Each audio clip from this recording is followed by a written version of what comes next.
Did you see the most awkward interview of the weekend? I mean, it was weird. It was creepy. It was everything that you would have expected it to be. And it came yesterday on CBS. Our friends on KCTV5. No, it wasn't them, but it was on CBS, their Sunday morning show. Bill Belichick, of course, longtime head coach of the New England Patriots, goes on and listen. He's now the head football coach of the North Carolina Tar Heels. He's a college football coach. And you wonder why he couldn't get sniffs in the NFL. When at 73, he's dating a 24-year-old. Name is Jordan Hudson. And he gets asked about his relationship with the girl who is 50 years his junior, could easily be his granddaughter. Probably not great-granddaughter, but certainly be his granddaughter. And he gets asked about this relationship, and she interrupts the interview on CBS Sunday Morning. Good on CBS Sunday Morning, keeping this whole thing in their interview package yesterday. And this was just so bizarre. Jordan was a constant presence during our interview. You have Jordan right over there. Everybody in the world seems to be following this relationship. They've got an opinion about your private life. It's got nothing to do with them, but they're invested in it. How do you deal with that? Never been too worried about what everybody else thinks. Just try to do what I feel like is best for me and what's right. How did you guys meet? Not talking about this. No? No. It's a topic neither one of them is comfortable commenting on, though Hudson has recently posted about it on Instagram. You joined InstaFace, as you put it. I love that. There's some great pictures of you and Jordan, where you're a fisherman and she's a mermaid. It's charming. It's a different side of you. What's the reaction been like?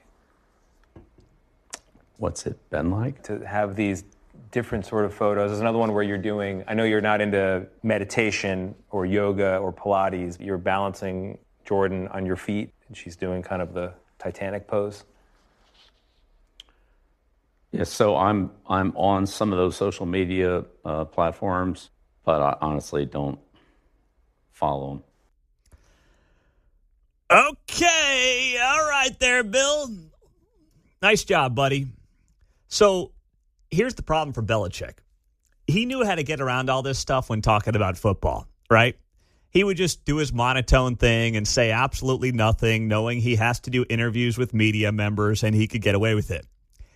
Talking about his dating life, he's clearly not as well versed on how to BS his way through those answers based on what he just said in that conversation on CBS, John. Well, I'm sure he swept her off her feet with his prose and his poems. And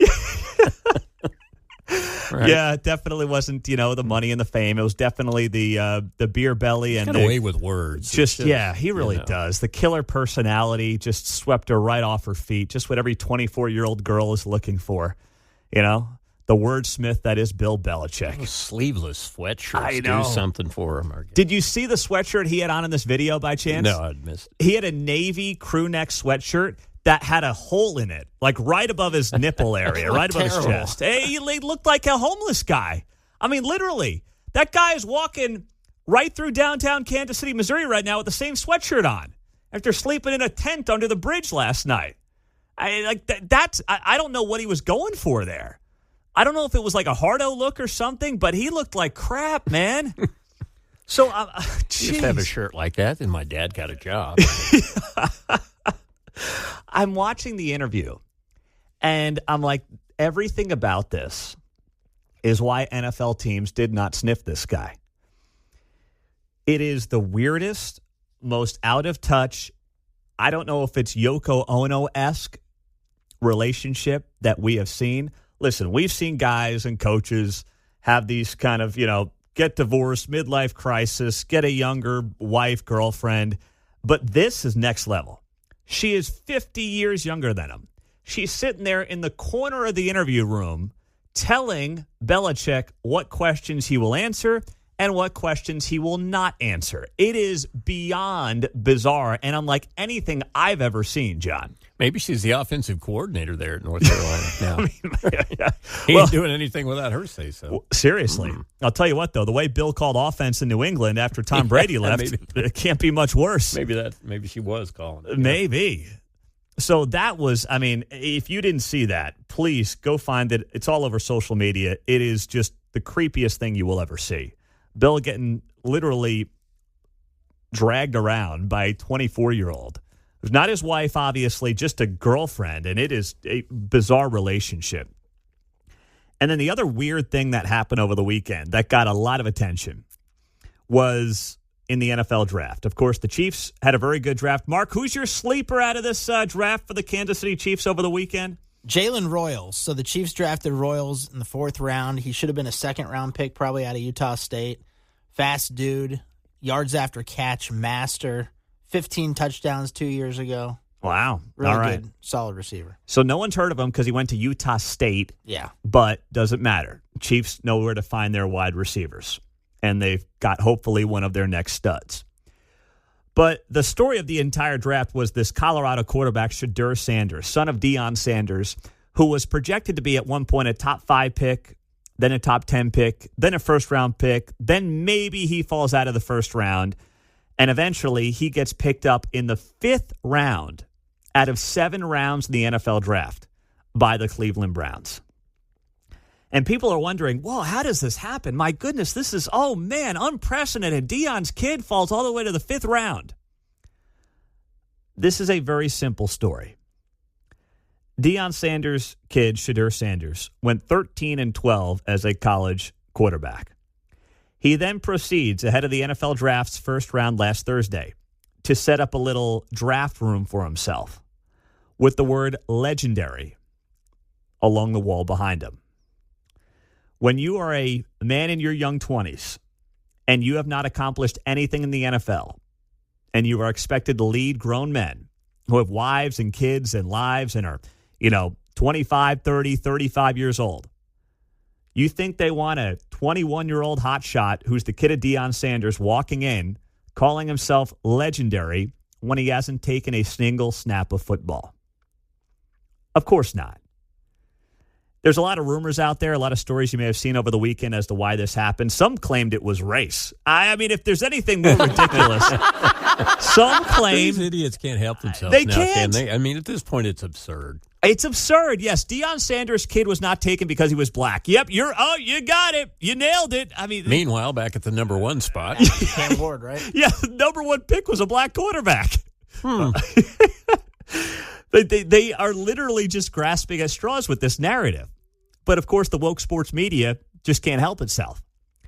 Humility is a great trait to possess. Even if you fake it. Yes. Even if you're pretending to have it. But at that position in particular, and this is where Deion let his kid down. You want to be a hot shot at wide receiver, at cornerback. You want to have a little too much pep in your step at that position. That's okay. You're a quarterback? That is a completely different beast. Patrick Mahomes was a top 10 pick. His dad played in Major League Baseball. No one heard from Patrick Mahomes in this town for the first year when he was sitting under Alex Smith, just watching and learning and processing. It's okay to be humble, especially when you have not achieved anything in the job that you are about to embark on. And it's a lost trait. It's a lost quality. And Shedeur Sanders failed. And I think his father failed him tremendously. Deion, he should know better. He understands how the league works. You want a 21-year-old with that kind of swagger? Yes, you want to be confident. Confidence is important. But, man, you cross from confidence to arrogance real fast. And it is such a massive turnoff. And Deion wants to be in the first meeting between Shedeur and the Browns. And he wants to be in there with the team. Is that right? What the heck is he doing? Dude, go coach Colorado. The whole sideshow you get, too. Yeah. Yeah, that's part of it. Yeah, yes, that's absolutely true. All of this is such a headache. I do like that he went to the Browns, though, so he'll compete with Deshaun Watson. They've got like 6 quarterbacks now. Yeah. They drafted 2. They drafted the guy from Oregon, Dylan Gabriel. They got Shedeur. They got Joe Flacco. They got... Deshaun Watson. I think Pickett's there. Yeah, that's right. Kenny Pickett's there. I mean, man, oh, man. What a mess. Bunch of bad quarterbacks. A bunch of bad quarterbacks. That's Cleveland. What's the old saying? If you got a bunch of quarterbacks, you have no quarterback. There you go. Wow. That was a huge story over the weekend.